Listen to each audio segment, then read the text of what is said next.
I just told Rick after the game, you know, that I know my guys try to play hard, and I respect the heck out of him because I know he gets his guys to play hard. But between turnovers and fouls and bad decisions, we just made this a prehistoric game today. It's unbelievable. Just inability to understand time, score, make better decisions. I can't speak for Rick's team. I'm speaking for our team, and you know, but it's a win. It's a win, and we did play hard. I think we out-rebounded a team for the first time since like October. So you know, we tried to battle on the glass, but they got 17 offensive rebounds, and that's bad. That's good for them, bad for us. A question for Coach. Make sure you get a microphone. Frank, they didn't shoot that well. Do you attribute that to your defensive performance on the perimeter, or was it just they were missing a couple of chippies?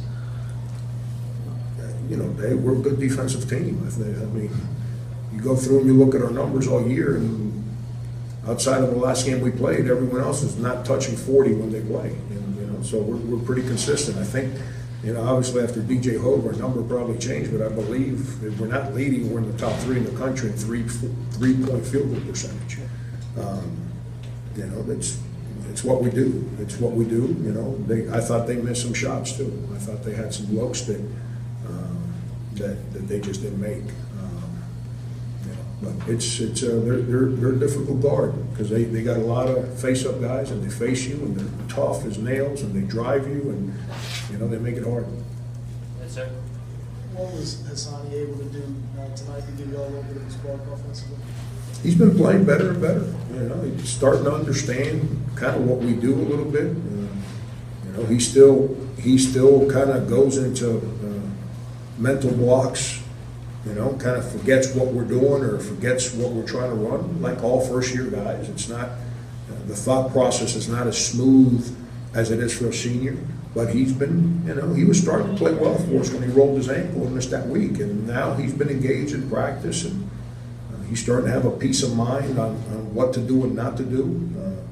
You know, I think, like all first-year guys, the ball's starting to go in the basket for him.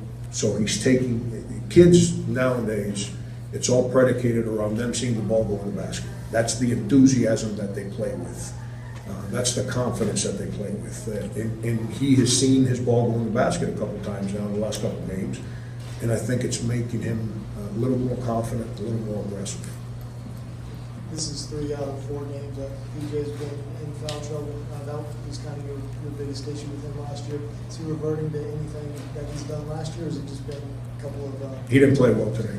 He was not very good today. You know, and that's not, he just didn't play well. I don't think he was engaged, and that's why he was in foul trouble. His fouls were senseless fouls, but his foul trouble wasn't an issue today. It was just he just didn't play well. You know, it happens. Does it make it more difficult when Chris and PJ are both in foul trouble? Does that change anything defensively?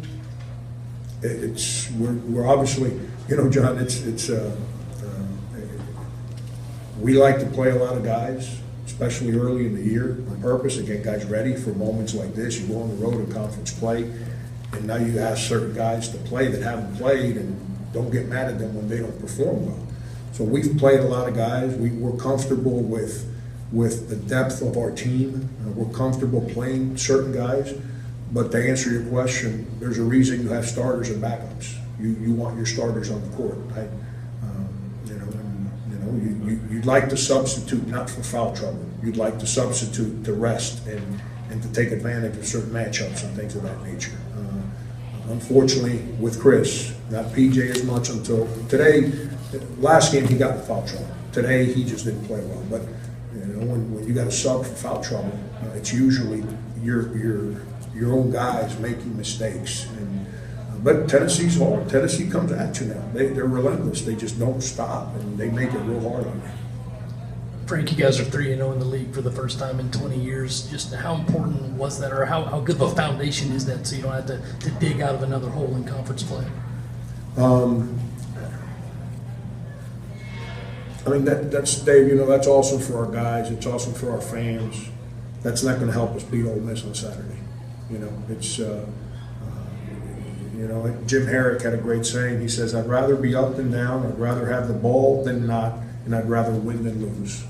So I'd rather win than lose. And I think our players think that way too. It's, I mean, believe me, don't think that I don't sit at home and feel real good about where we're headed compared to where we were at 4 years ago.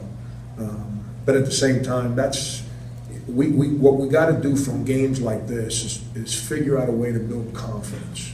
Confidence in what we're doing, confidence in the next day, so we can perform a little better, so we can correct some of the things that we're not doing well.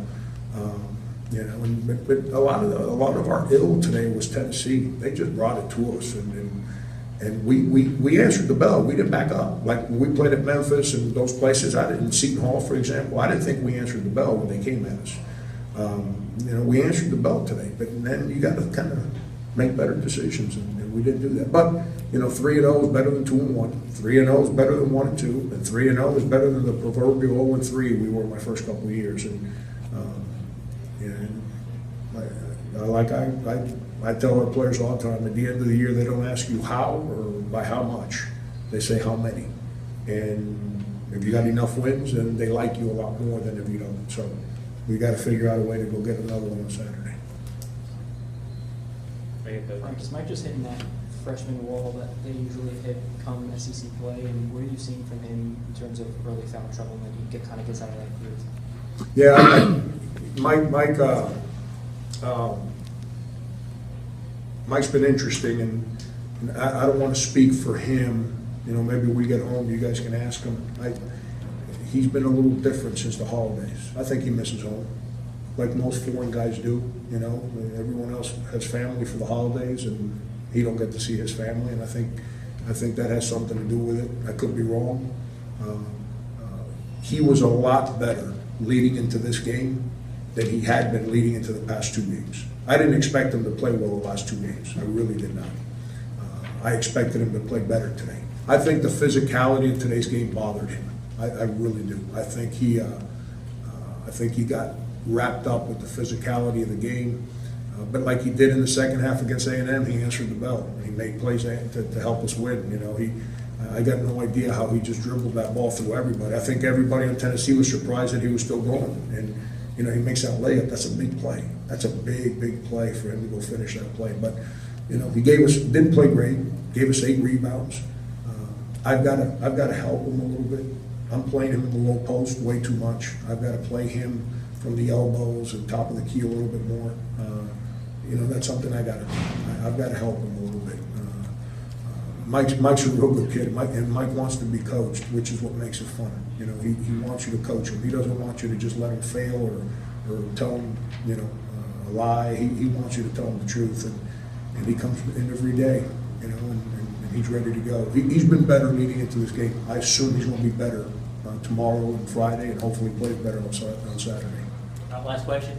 You talked about this wasn't necessarily an artistic game, very physical game. With y'all's defense and the defense y'all consistently play with, how well suited are you to kind of survive in this type of game?